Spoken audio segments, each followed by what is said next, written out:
बारिश की बूंदें कार की विंडशील्ड पर लगातार गिर रही थी जब डिटेक्टिव सारा ग्रेव्स ने स्टीयरिंग व्हील को कसकर पकड़ा हुआ था। वो शहर से कई मील दूर एक सुनसान गांव की ओर जा रही थी, जहां रात के अंधेरे में कोई भी जाने की हिम्मत नहीं करता जब तक कि उसे मजबूरी ना हो। 1 घंटे पहले उसे एक फोन कॉल आया था। एक घबराई हुई आवाज जो स्टैटिक के बीच से मुश्किल से सुनाई दे रही थी ने उसे व्हिटेकर हाउस आने के लिए कहा था। 1 साल पहले सारा ने खुद से वादा किया था कि वो कभी वहां वापस नहीं जाएगी। व्हिटेकर हाउस कभी बहुत भव्य हुआ करता था, जंगल के किनारे स्थित, जिसे अब वक्त ने अपनी भयावहता से घेर लिया था। वह एक ऐसा अपराध स्थल था जिसने सारा को तब से परेशान कर रखा था जब उसने पहली बार वहां कदम रखा था। केस कभी बंद नहीं हुआ था, कोई भी नहीं मिला, सिर्फ खून मिला। इतना खून कि कोई भी व्यक्ति जिंदा नहीं बच सकता था। एक परिवार, 5 लोग बिना किसी निशान के गायब हो गए थे और सिर्फ हिंसा का भयानक दाग रह गया था। आज रात कुछ अलग था। फोन पर आवाज सिर्फ मदद के लिए नहीं थी, वो जैसे चेतावनी दे रही थी। सारा ने अपनी कार को कंकड़ वाली सड़क के किनारे रोका और घर उसके सामने अंधेरे में छिपा हुआ दिख रहा था। सामने के बरामदे की बत्ती टिमटिमा रही थी, जैसे बुझने की कगार पर हो। हवा में एक अजीब सी आवाज थी, जैसे कोई सीटी बजा रहा हो, या शायद किसी की सांसें। सारा ने इस ख्याल को झटका और अपनी टॉर्च उठाई। दरवाजा थोड़ा सा खुला हुआ था। कोई है? सारा ने अंधेरे में पुकारा। कोई जवाब नहीं आया। उसकी टॉर्च की रोशनी धुंधली हवा में काटती हुई आगे बढ़ी और वो घर के अंदर कदम रख चुकी थी, जहां फफूंदी की गंध उसे चुभ रही थी। महीनों से ये जगह वीरान पड़ी थी, फिर भी सब कुछ वैसा ही था जैसा उस रात था जब परिवार गायब हुआ था। जैसे जैसे वह घर में गहराई तक जाती गई, उसे ऐसा लगा जैसे कोई उसे देख रहा हो। हर लकड़ी की चटकन उसके दिल की धड़कन तेज कर रही थी और अजीब सी खामोशी ने उसे असहज कर दिया था।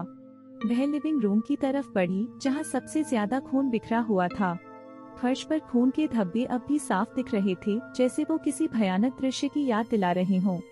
तभी उसे सुनाई दिया एक हल्की सी खिसकने की आवाज, जैसे कोई चीज फर्श पर घिसट रही हो। सारा ने तेजी से मुड़कर देखा, उसका दिल जोर से धड़कने लगा। आवाज ऊपर की मंजिल से आ रही थी। उसकी हर नस कह रही थी कि उसे वहां से निकल जाना चाहिए, लेकिन वह नहीं रुक सकती थी। कुछ था उस घर में। वह सीढ़ियां चढ़ने लगी, उसकी सांस तेज हो गई थी। लकड़ी उसके कदमों के नीचे चटक रही थी और आधी सीढ़ी पर उसकी टॉर्च की रोशनी टिमटिमाने लगी।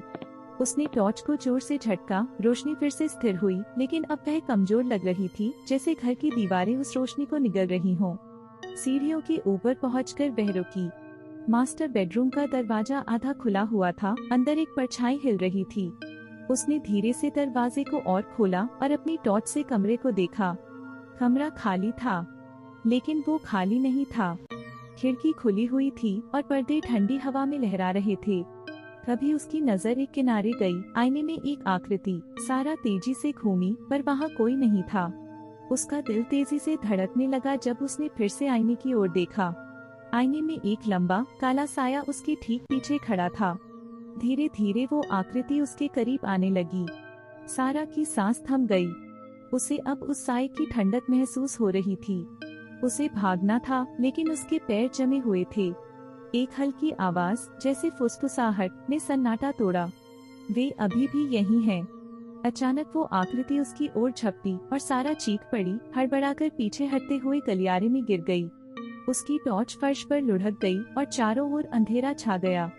अब सिर्फ उसकी अपनी हांफती हुई सांसें सुनाई दे रही थीं। घर की दीवारें तड़पने लगी, जैसे वो जिंदा थी, हिल रही थी, देख रही थी। फिर वह आवाज फिर से आई, इस बार ज्यादा साफ, नीचे के कमरे से। नीचे आओ, हमें ढूंढो। सारा का खून ठंडा हो गया। उसने यह आवाज पहले भी सुनी थी।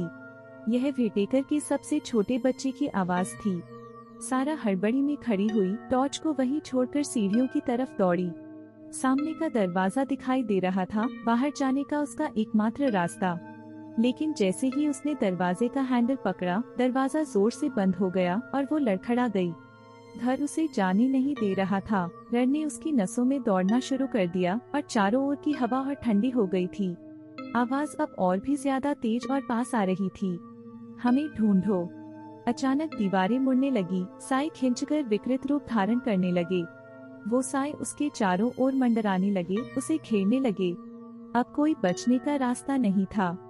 घर ने उसे पकड़ लिया था, ठीक वैसे ही जैसे उसने विटेकर परिवार को पकड़ा था। आखिरी बार सारा ने दरवाजे को जोर से पीटा, चिल्लाते हुए कहा, मुझे जाने दो। लेकिन अब बहुत देर हो चुकी थी।